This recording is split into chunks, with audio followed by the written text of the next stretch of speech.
আমি আহি পালোঁ এতিয়া এই বগামাটিত উপস্থিত হৈছোঁ আৰু ইয়াৰ খুব সুন্দৰ দৃশ্য এতিয়া আমি উপভোগ কৰিম আৰু লগতে আপোনালোকক এই চেনেলৰ জৰিয়তে এই সমগ্ৰ দৃশ্য কেমেৰাত বন্দী কৰি আপোনালোকৰ চেনেলৰ জৰিয়তে আমাৰ চেনেলৰ জৰিয়তে আৰু আপোনালোকৰ মাজলৈ প্ৰেৰণ কৰিবলৈ চেষ্টা কৰিম আৰু কেনে লাগে ক'ব। খুব সুন্দৰ দৃশ্য, শিলৰে সদৃশ এই নদীটোলৈ মন চাওক আপোনালোকে। আৰু বহুতো দৃশ্য আছে আমি দেখাম, এয়া আৰম্ভ হয়।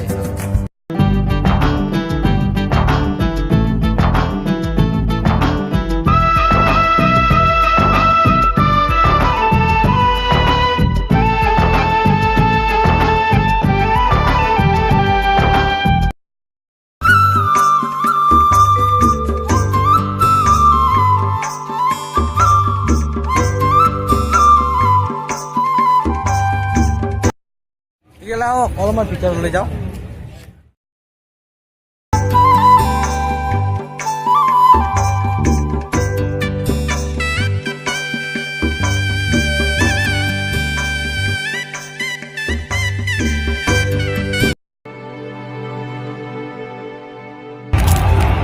বুদ্ধ মন্দিৰৰ পৰা আহিলোঁ, ভাগৰ লাগছি, কিন্তু খুব সুন্দৰ দৃশ্য আপোনালোকে দেখাই বেছি।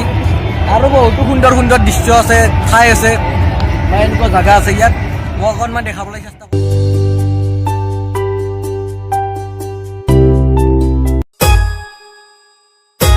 তেতিয়াহ'লে আহক ইয়াৰ লগত অকণমান ডেন্স কৰি লওঁ।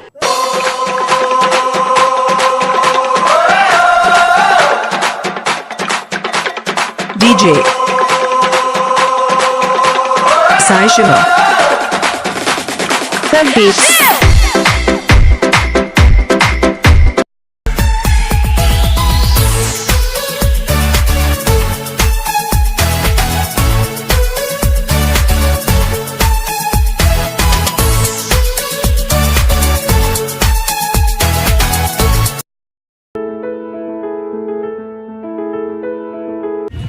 ইয়াৰ পৰা হেজুবাৰলৈ আমি নাৱত যাম, তো অকণমান সময় ৰ'ব, তাৰপাছত আপোনালোকক মই দেখাম কেনেকৈ নাৱৰ পৰা ইটো পাৰৰ পৰা সিটো পাৰলৈ আমি যাম।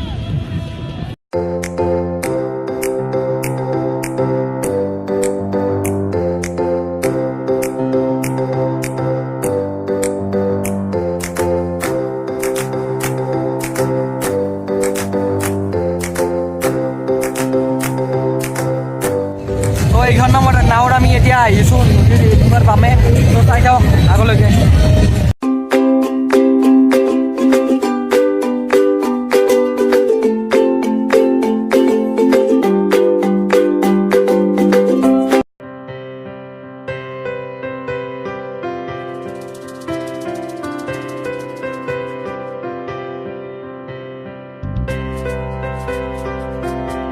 মই শুনিবলৈ পাইছোঁ ইয়াত অলপ মাৰ্কেটিঙো আছে, কিবা কিবি ফল মূল, আৰু লগতে দুই এখন ৰেষ্টুৰেণ্টো আছে। চ' মই বগৰী, কমলা এইবোৰ ইয়াত পাই, চ' মই বগৰী ল'বলৈ চেষ্টা কৰিম দোকানৰ পৰা।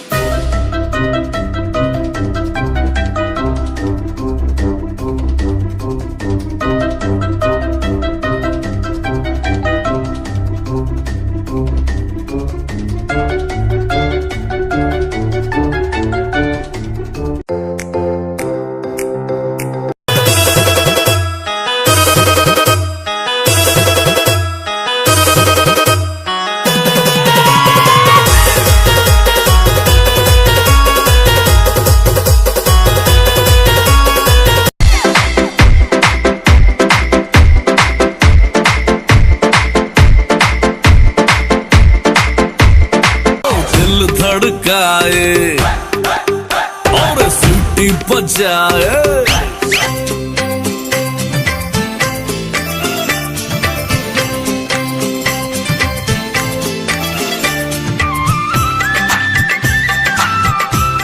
তো আমি যাবলৈ ওলাইছিলোঁ এতিয়া, কিন্তু এটা এনেকুৱা দৃশ্য দেখা পাই আমি ৰ'ব লগা হ'ল। সেইটো হৈছে চিনেমাবিলাকত দেখিছে, কিন্তু আমি ইয়াত অৰিজিনেলকৈ দেখিবলৈ পাইছোঁ।